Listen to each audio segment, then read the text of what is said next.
So Date Alive was one of the first harem anime that I made the morally questionable decision to dive into. And if you're wondering exactly what made me want to, it was just this image.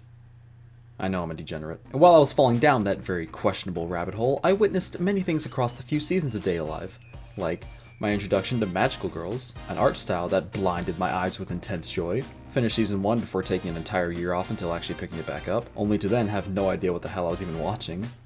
And I still enjoyed it. Around season 2 and 3, the anime starts to divert from a very simple formula that was basically just a magical girl Pokemon. Basically, here's the plot. These random sky waifus called spirits keep airdropping in like a tactical nuke just to simply exist. So, to stop them from existing, you have this special task force that is designed for eliminating attractive women with even more attractive women.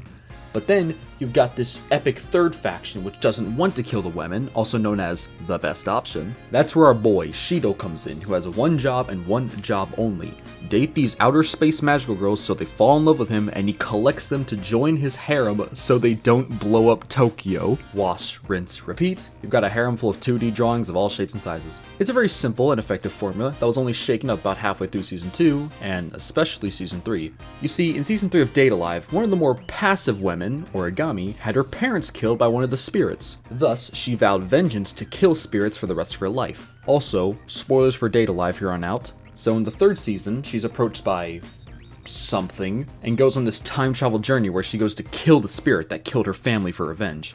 The only catch is, she's turned into a spirit that she hates so much. You can see where this is going. Oh, and oops, turns out by time traveling, she inadvertently became the spirit that killed her parents, creating some timey-wimey thing paradox.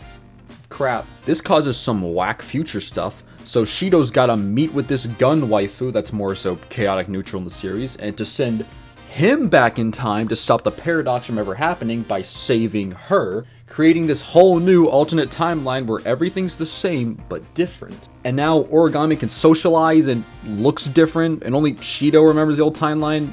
Then stuff happens, I think, and eventually this whole timey-wimey crap just gets reset and everything's fine now. I remember this used to be a show about space waifus joining a harem that ended off with a multi-spanning time travel plot that I honestly forgot. So yeah, as you can tell, it's a pretty whack finale.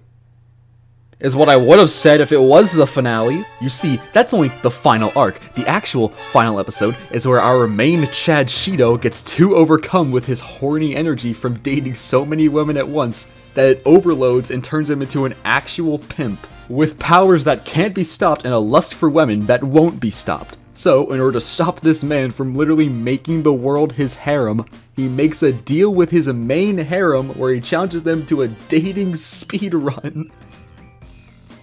What am I even saying right now? So yeah, check out Date Alive. I give it a solid 6 9s out of 69